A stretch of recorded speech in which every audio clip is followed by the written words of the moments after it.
Bonjour à tous, bienvenue dans Silver Bullets, le podcast consacré aux productions de Joel Silver. Bonjour Bruno. Salut Yann. 6e épisode, Jumping Jack Flash de Penny Marshall.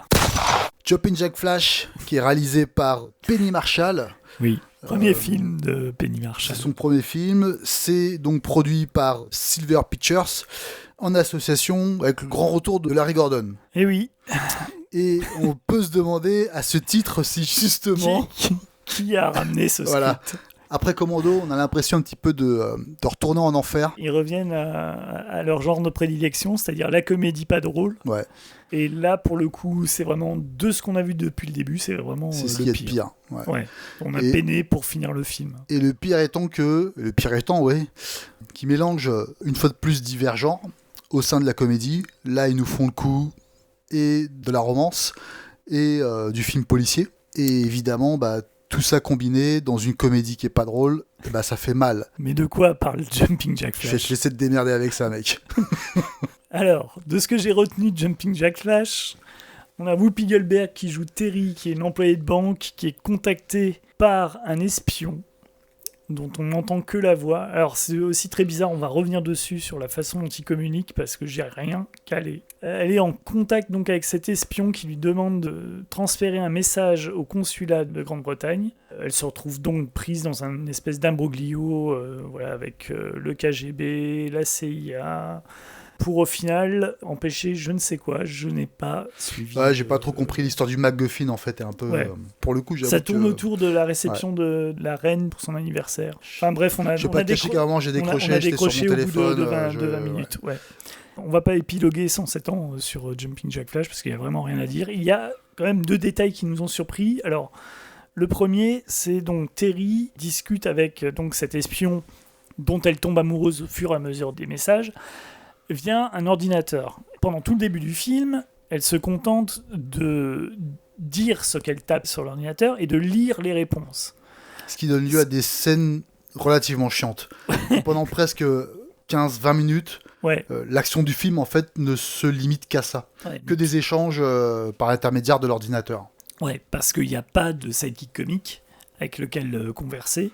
Il n'y a pas d'antagoniste bien défini. Donc du coup, on peut même pas passer du temps avec des méchants qui seraient sympas à suivre.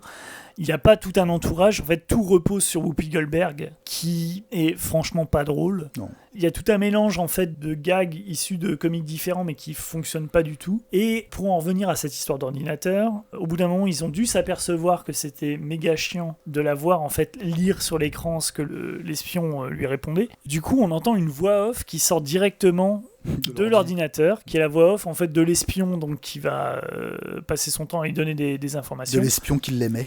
L'espion qu'il aimait, oui, qui en tombe amoureux, et qu'on découvre dans la dernière séquence du film, qui vient la voir à son bureau, et on découvre là à qui appartient cette voix suave. Et c'est nul autre que le sex symbole de 1986, Jonathan Pryce, avec ses dents pourries, un mulet qu'il est tout autant. Ouais, c'est vraiment une cata. Il n'y a pas de gag. Tu vois, quand on parlait de Commando la semaine dernière et le fait que Silver les produits sous sa bannière sans la porte de Lawrence Gordon, à chaque fois que Silver est associé à Lawrence Gordon, il y a quand même une volonté de faire avec leur film justement des espèces de copycat des succès de l'époque. Et là, en l'occurrence, ils ont essayé de le faire avec Whoopi Goldberg, qui tente d'être en fait la version, l'alter ego féminin, noir féminin d'Eddie Murphy. Ça sent, puisqu'en plus, Jumping Jack Flash est réalisé en 86, et 2 ans avant, c'est le succès du flic de Beverly Hills, et c'est d'autant plus dommage que le film, en plus, s'ouvre sur des espèces de références à pas mal de films noirs des années 50, mais en fait, ils jouent jamais. Ils jouent jamais, en fait, du principe du film noir. Ça pourrait être, quand tu pitches le truc, en fait, ça pourrait être ça, en fait. Le point de départ, ça pourrait être les 3 jours du Condor, parce qu'elle est dans un bureau, elle reçoit des infos, elle s'aperçoit qu'elle est prise dans une affaire d'espionnage, mais il n'y a vraiment rien. Non, mais tu vois, par exemple, typiquement, John Landis, quand il fait Série Noire pour une nuit blanche, tu vois, il joue avec toutes les références, il fait un film noir, une comédie film noir. En tout cas, il inonde son film de références du genre. Tu peux t'attendre avec Jumping Jack Flash que ce soit un petit peu ça, et ça dépasse jamais, en fait, la référence du poster qu'il y a dans l'appartement de Whoopi Goldberg, quoi. Le seul point de comparaison qu'on peut trouver entre Jumping Jack Flash et Série Noire pour une nuit blanche, c'est que les deux sont absolument pas drôles. Sauf que Série noire pour une nuit blanche, il y a au moins une raison à ça, c'est que c'est un film de dépressif fini. Moi j'aime beaucoup aussi, franchement, Série noire pour une nuit blanche. Je suis d'accord, ça passe pas rire, mais c'est déprimant, mais au moins il y a un point de vue. Il y a un regard sur ce qui est en train d'être filmé, et puis il y a une vraie... Non, mais l'atmosphère de film noir, elle existe, en fait. Il y a une vraie atmosphère, il y a une vraie atmosphère de danger. Alors que là, on n'a pas vraiment de sentiment de danger. Il y a un moment donné, il y a cette espèce de tunnel qui dure, je sais pas combien de temps ça dure bien 20 minutes. Quand elle est sous sérum de vérité. Elle est sous sérum de vérité. Franchement, je crois que c'est le pire moment du film. C'est assez catastrophique. C'est une raison de plus de détester Stephen Collins, qui se rapproche le plus d'un sidekick dans le film, donc qui est un agent de la CIA dont la couverture est d'être un des nouveaux collègues de Terry. Stephen Collins, pour ceux qui ne savent pas qui il est, c'est l'acteur de 7 à la maison, qui était déjà dans Brewster's Millions, qui était déjà le méchant avocat dans Brewster's Millions, et qui est un gros salopard aussi dans la vie, puisqu'il y a quelque temps, il a été coincé pour des faits d'attentats contre mineurs qui remontent au début des années 80. Donc voilà, que dire d'autre sur Jumping Jack Flash ? C'est réalisé par Penny Marshall, qui a fait ensuite Big, Opération Shakespeare, L'Éveil, et une équipe hors du commun, donc autrement dit, pas grand-chose. Et c'est scénarisé en sous-main par visiblement Steven de Souza. Alors je ne sais pas quel était l'apport de Steven de Souza. Il a dû écrire la fusillade finale dans les locaux de la banque, qui est le seul moment d'action de tout le film. Sentant quand même le plan foireux de Jumping Jack Flash, on avait trouvé un backup. La semaine dernière, nous avons été voir Alpha d'Albert Hughes, le frangin Hughes qui a déménagé il y a quelques années en Europe de l'Est au moment du tournage de From Hell, qui était revenu tourner avec son frère il y a quelques temps Le Livre d'Eli, qui nous avait pas beaucoup convaincus, et qui a laissé son frère réaliser tout seul comme un grand Broken City. Qui est atroce, lui. Un thriller qui est un peu dans la même veine que Jumping Jack Flash. Et la série documentaire The Defiant Ones. The Defiant Ones, sur Dre Jimmy Iovine et Dr. Dre, qui est sympathique jusqu'au dernier épisode, qui est une grosse page de pub pour les produits de Dr. Dre. Et il y a quelques temps, quand on tâtonnait un peu encore sur le sujet de l'émission, on avait fait une longue émission qu'on avait enregistrée sur la carrière des frères Hughes, qu'on montrera peut-être un jour en entier. Et on se posait la question justement de la carrière d'Albert Hughes, qui lui avait disparu de la scène hollywoodienne après Le Livre d'Eli. Donc il avait fait un petit court-métrage pour un site qui expliquait l'économie via des courts-métrages pédagogiques. Et un court-métrage assez intéressant, puisque ça se situe à Détroit et ça montrait en fait la désindustrialisation, notamment de l'industrie automobile, dans la ville qui est la ville natale des frères Hughes. Il avait également, je crois, réalisé des cinématiques pour des jeux vidéo. Et là, il revient avec Alpha, qui est un film où les effets numériques abondent, qui est situé à l'aube de l'humanité, et qui suit le plus jeune membre d'une tribu de chasseurs, qui est le fils du chef de la tribu, qui part avec cette tribu pour sa première chasse, pour une espèce de rite initiatique, et qui se retrouve complètement isolé. Et il va devoir survivre et revenir en fait dans son camp de chasseurs, c'est-à-dire reprendre le chemin vers son village natal. Et il est accompagné d'un chien. Un chien qui a été aussi abandonné par sa meute. Et en fait, l'homme et le chien vont devoir s'entraîner pour revenir au bercail. C'est un peu la jeunesse de Rintintin. C'est comment le chien est devenu le meilleur ami de l'homme. C'est ça, c'est le fond d'histoire. Le fond d'histoire. Et on a bien aimé. Toi, t'as bien aimé, moi j'ai beaucoup aimé. J'ai des réserves sur certaines séquences du film, et notamment tous ces passages que l'on appelle communément les feux de camp, trop nombreux en début de film, surtout que l'histoire en fait débute sur un flashback. Il débute au moment où il va être abandonné par sa tribu, c'est-à-dire alors pas abandonné, mais du coup en fait il va être laissé pour mort. Et effectivement, à partir de ce moment-là, on remonte le fil de comment on en est arrivé là, et dans cette expédition est entrecoupée de pas mal de moments de feux de camp, parce que le père en fait va expliquer un petit peu la vie en fait en gros à son fils, quoi. Comment se repérer dans la nature. Après ça c'est plutôt bien foutu, mais tous ces arrêts nuisent pour moi au rythme du film. Je sais que t'es pas du tout d'accord, parce que toi ça t'a vraiment plu quoi ces moments-là. Ah moi j'ai bien aimé, j'ai bien aimé en fait tout le début. Je trouvais que justement c'était assez fluide dans la narration. Ça présentait bien les tenants et les aboutissants de l'histoire. Ça présentait, je trouve aussi pas mal le lien entre le héros et son père, Et c'est quelque chose qu'ils avaient en germe dans certains des films des frères Hughes. De toute façon, ce film, les grosses thématiques... Il concentre tout ce qu'on peut retrouver dans la filmo des Hughes jusqu'à maintenant. La paternité, la survie en terrain hostile, la place de la femme dans la société. L'importance qu'ils ont effectivement pour le féminisme, on va dire, quelque part. Pour le féminisme, pour le fait qu'ils ont été élevés par une mère célibataire qui était, elle, militante, engagée. Et on retrouve aussi, je trouve, justement la place du père. Et pour une fois, on a un père qui n'est pas absent, ce qui est assez intéressant parce que c'était pas le cas de ce qu'on avait dans Menace to Society. Dans Menace to Society, dans Génération Sacrifiée, le père est complètement mis à l'écart par la mère. En fait, il parle carrément pas lors des repas. Et American Pimp, le documentaire sur les proxénètes aux États-Unis, c'était plus ou moins inspiré de la vie de leur père. Et du coup, la relation est complètement inversée. C'est-à-dire que le père est très présent et donne des précieux conseils à son fils, en fait. C'est intéressant, et c'est intéressant pour apprécier le film d'être déjà fan des Hughes. D'avoir déjà en tête leur précédent film, et en particulier Menace to Society, Génération Sacrifiée et American Pimp. Parce que From Hell et Le Livre d'Eli sont déjà... Il y a des thématiques qui traînent dans ces deux films-là, mais c'est en tout cas beaucoup moins fort que leurs trois premiers qui, à mon avis, synthétisent toute leur carrière, quoi. Et là, on est complètement là dans la théorie des auteurs. On peut pas... je pense que les principales qualités du film, c'est quand on connaît vraiment la filmographie des Hughes. Ceci étant dit, c'est aussi intéressant parce qu'on voit le développement d'Albert Hughes seul et le développement par rapport à ces thématiques qu'il abordait dans Menace to Society et dans Génération Sacrifiée. Ce qu'on s'était dit à propos justement de la différence de qualité entre les films des années 90 et les films des années 2000 des frères Hughes, c'est qu'ils étaient hors d'un terrain qu'ils connaissaient. Ils ont abordé des genres plus hollywoodiens avec des films de genre vraiment traités de façon plus fantaisiste. Là, on revient à une histoire qui est dans un genre, qui est dans le survival, qui est aussi dans le film, on va dire, pédagogique, on va dire documentaire / pédagogique, mais qui est aussi plus axé sur le passage à l'âge adulte du protagoniste principal. Et je trouve qu'il marie beaucoup mieux l'équilibre entre le film de genre classique et le film intimiste que dans From Hell ou dans Le Livre d'Eli, où on n'avait pas de connexion en fait émotionnelle avec les héros. Mais Alpha, ça a déjà un côté improbable par le sujet. Enfin, ça semble assez déconnecté effectivement des autres productions qui sortent actuellement.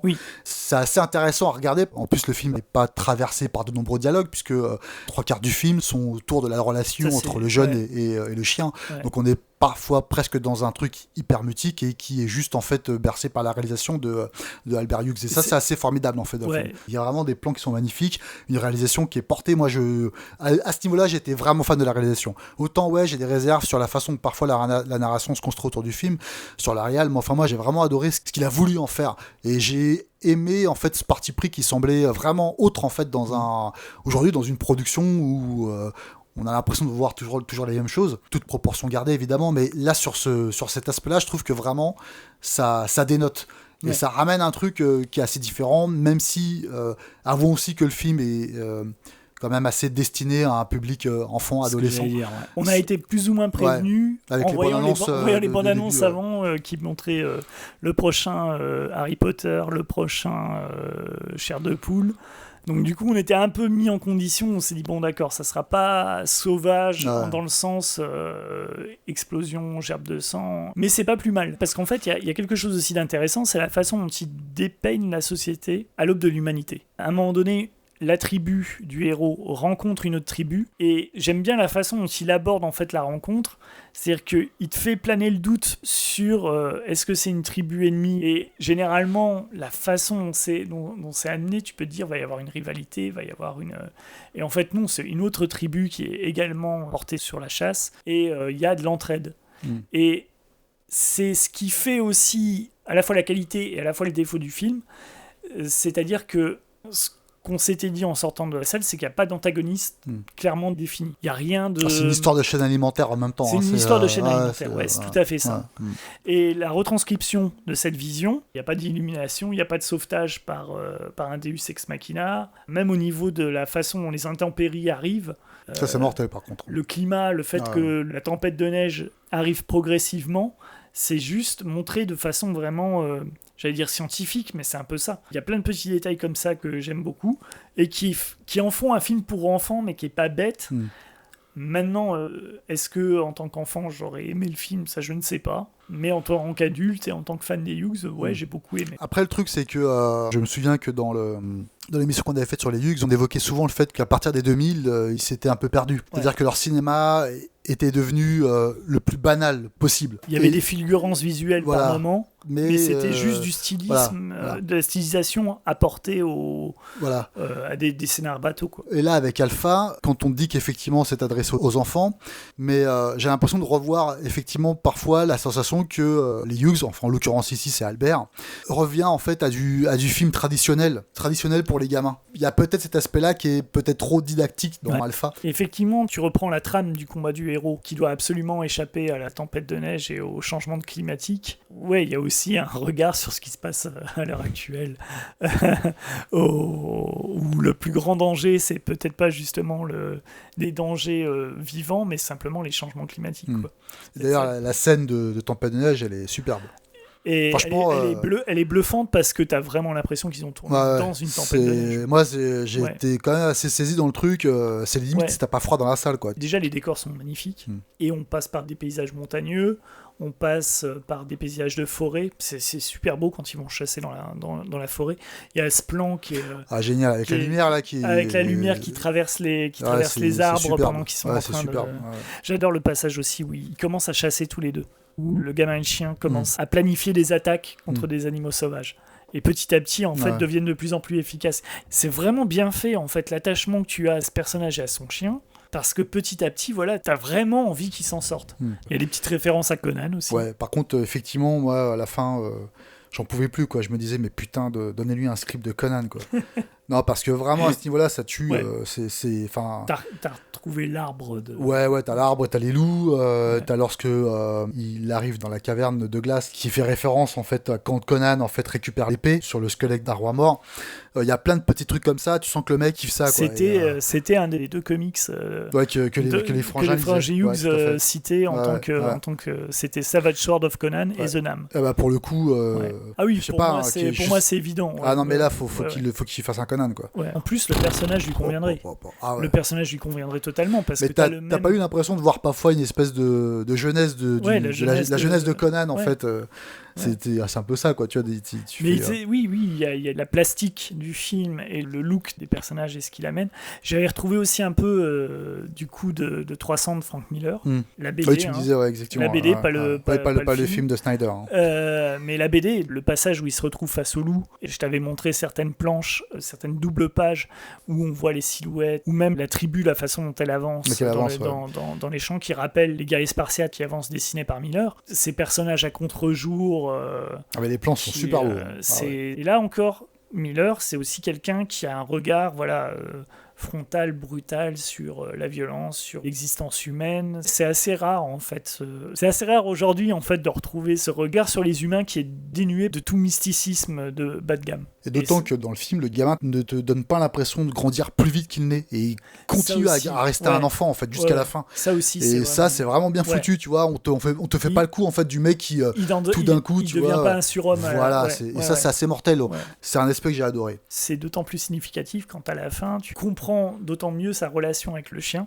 Ça te remet en tête certains passages du film où tu comprends mieux la complicité entre les deux. C'est vraiment, j'ai vraiment beaucoup aimé, j'ai hâte de le revoir quand ça ressortira en Blu-ray, et c'était vraiment un beau film. Et moi, le parti pris est assez unique, franchement, je trouve que c'est pas... Il y a un côté, une démonstration de force, c'est-à-dire que je suis totalement capable, en fait, le réalisateur qui te dit je suis totalement capable de te faire une histoire sans dialogue, quoi, et de te faire ressentir des choses et de te faire comprendre des personnages. Ça faisait longtemps que j'avais pas vu un film d'aventure avec un tel scope, en fait, avec une telle profondeur de champ. J'ai dit putain, ton attention elle est toujours sollicitée. T'as des trucs vraiment partout dans l'image.